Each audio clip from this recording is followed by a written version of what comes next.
All right, guys. What a hell of an ending. Look, that burning cross has nothing to do with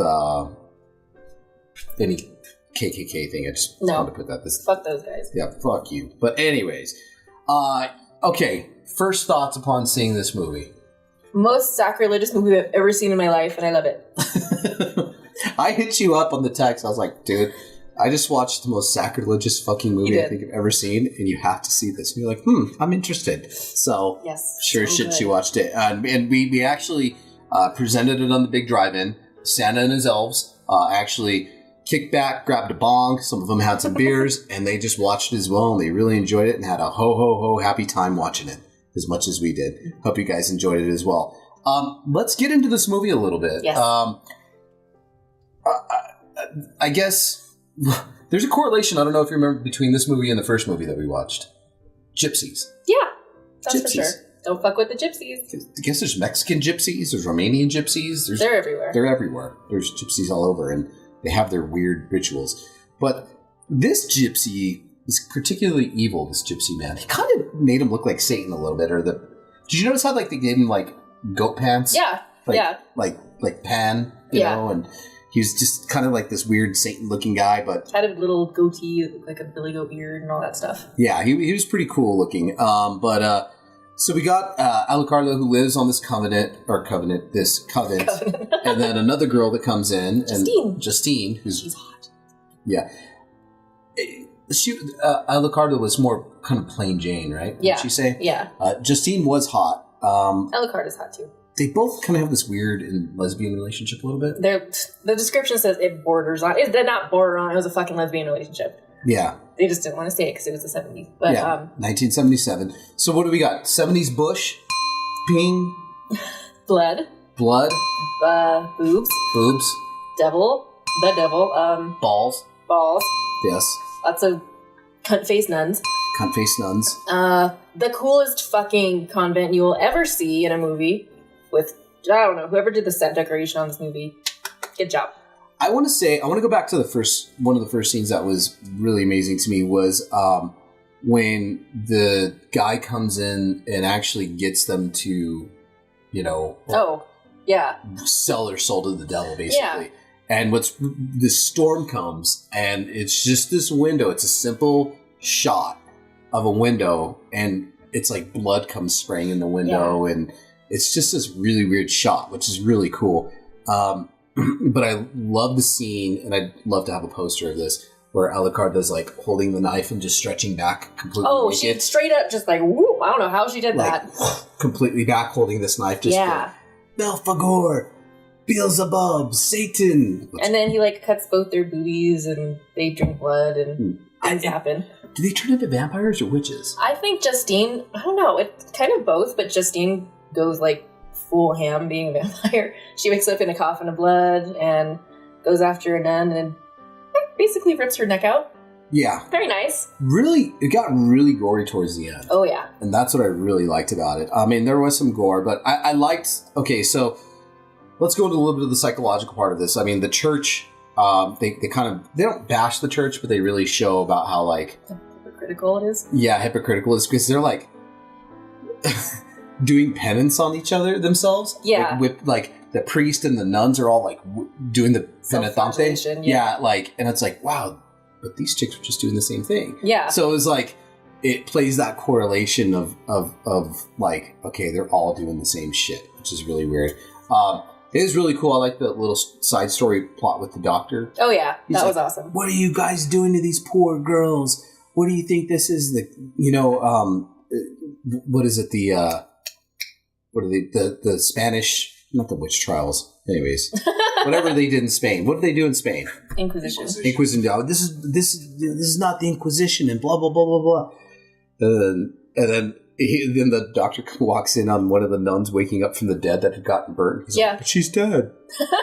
She's dead. The priest is like, there is more evil at work here than what you see. Yes. It's amazing, dude. And then Justine gets holy water thrown on her, and oh man, the effects they're pretty damn good, especially for being the 70s. The practical effects in this are really good. Lots of awesome screaming. Yes, much screaming. If you don't like screaming, then you're kind of fucked with this movie because it happens a lot. This screaming in this movie predates the screaming from the first Evil Dead movie. Which is like, it's like, it's pretty fucking cool, man. So, and a lot of people hold it, for some reason, the regard, as far as screaming in a movie goes, is Texas Chainsaw Massacre, which doesn't really happen until the end.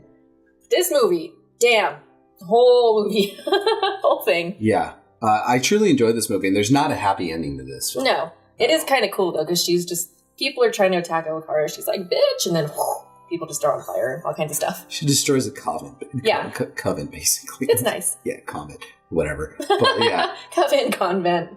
Yeah, whatever. It's really weird. And then I quite didn't figure out the little love story she had with the blind girl. Me either. That was just kind of like, throw this in here and see what happens. And then nothing happened. I can feel you. You're beautiful. And blah, blah, blah, blah, blah. Yeah. And she falls in love with her. Yeah, there's some Catholic crucifixions going on. Don't watch this if you're super religious, because you will be fucked up for quite a bit afterwards. They crucify the Catholics, and then they hold the nun up. Yeah. And crucifix, like, it's so weird. I'm still trying to wrap my mind around this movie. Like I said, they gave no fucks. Yeah. About offending anybody with this movie. Yeah. So, I hope you guys enjoyed it as much as we did. Oh, yeah. Go out and buy it. An amazing film. It's on Blu-ray, right? Yeah. Yeah. And it's filmed in English, which is weird because it's from Mexico, but they filmed it in English, so there's not like the weird voices not matching movements thing. They filmed it. Yeah, they filmed it in English. It's dubbed in English. But they're from Mexico, so obviously they just wanted to get rid of the accents because they probably couldn't understand what they were saying. Yeah, and then Justine sounded completely French. Yeah, she did. Which is funny.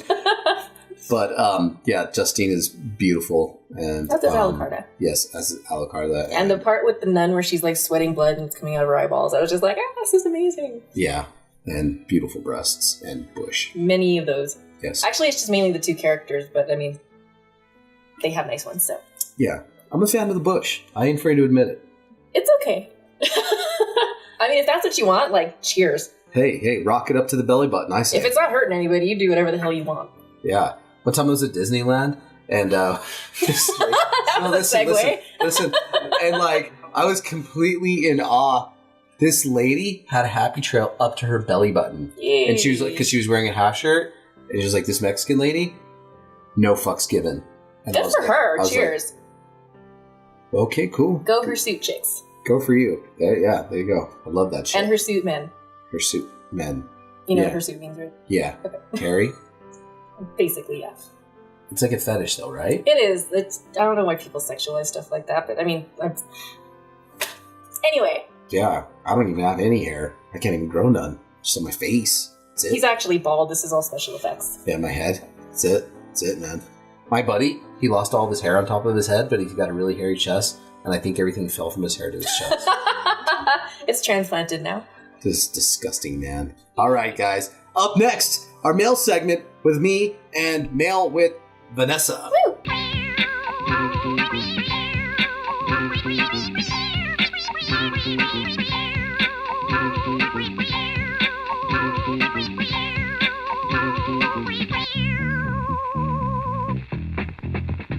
All right, guys, we got some mail segment time. Some Christmas questions and some other questions. Yes. First question, yeah. Hey, first question comes from Hales, Mr. Christian Golden. How you doing, Christian? Love you, my brother. Asks, what is the best obscure themed Christmas horror flick? Wow, I might have watched them all, but I am going to have to go with Elves. Pure, plain, and fucking simple. I've never seen that. Oh my God. We're going to have to show this next year for our Christmas special. I'm not big on Christmas, so I kind of like just skip that whole subgenre there. Do you? Yeah. You're not big on Christmas? No. Yeah. I'm more of a Halloween chick. Yeah, I'm a Halloween guy, and I'm not really big into Christmas myself, but I got to spice my Christmas up with horror. Yeah, you got to do something to break up all the good cheer and... Look, nothing says Christmas like Nazi 666 elves. Are they Nazi elves? Oh, Nazi shit. elves. Let me tell you the story of Elves. Damn. I don't know if you know who Dan Haggerty is. Yeah, of course I do. Okay, Dan Haggerty, Rest in peace, Mr. Dan Haggerty. He stars as an ex-cop who's down on his luck because he's a bit of an alcoholic, and he gets a job at a mall as a Santa, which he kind of looks like Santa in this movie, big ass Dan Haggerty, and we think our philosophy, or not even our philosophy, what is it? Our thought is that they paid Dan Haggerty in cigarettes because he smokes through this entire movie and booze. But basically, the way it is I can't even get into how fucked up this movie is. The acting, but and you don't even see the elf. You just see like a shot from the shoulder up. Oh, nice. But a face that doesn't even move. It's called Elves. It only has one elf. Yeah, and he's just moving around the house like... Wow. Like that. But anyways, so what the elves is they're super soldiers from the Nazis. Wow. Yeah, and they're looking for a virgin to have sex with to create the ultimate super soldier on Christmas. All right. And Dan Haggerty gets involved in the melee and kind of looks like a weird Santa through the movie. And there's incest in the movie. There's dead cats in the movie. Incest I can deal with. Dead animals not so much. Yeah, there's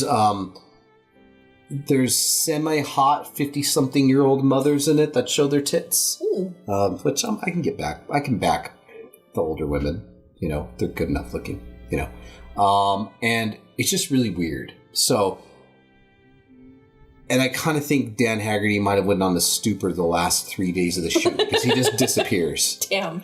Speaking of themes, they have that coven of anti-Christmas witches that starts the movie. Remember that part? Oh, yeah. Yeah. And 666 and a book and there's death. And the fake Santa in the beginning gets stabbed in the dick by an elf as he's doing lines of coke.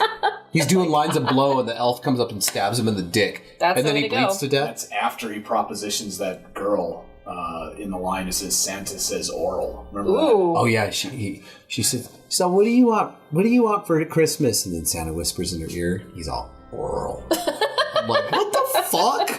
Like I haven't heard that since like. Amazing. It's the greatest movie. It's really weird. So we're gonna have to watch this Christmas movie next year. But yes, my most obscure, weird Christmas horror movie, and there's a lot of them, but I'm gonna have to go with Elves. Amazing. So, all right. There's your next one from. Here's our next question from Xander Kane. He'll give us another question tonight too. So, there you go. Who was the thing at the end of the movie? Childs or MacReady or neither? Whew. Okay. How familiar are you with the thing? Pretty familiar. My brother and I used to watch it all the time. That is a good question. I got my gears turning in my head now. Yeah. I would have to say Kurt Russell blows it out of the water. Hell yeah. Saying, well, he says neither one of them. But it later came out, one of the cinematographers in the movie said John Carpenter did this trick throughout the movie, and you can see who's the thing or not. And throughout the movie, as all humans, like as we do as you're watching this, you can see a gleam in our eye. Yeah. You know, you could see light bouncing off our eyes, you know, different things like that. And we're humans. But I guess that they did this trick in the movie, and you have to go back and watch it, to where they said you can notice who's the thing and who's not, because there's no gleam in the actor's eye. I never noticed that before. Oh my gosh. So we're going to have to watch this. Now I need to watch so it again. Apparently at the end of the thing, and I need to go back and watch this, I'm just speaking from the article that I read, that Childs did not have a gleam in his eye at the end of the movie. Oh, see, I would have said it was MacReady. I'd have to go back and watch it. Because I would have said MacReady as well. So I don't know. But, good job, John Carpenter. Yeah. Way to keep us thinking. Yeah.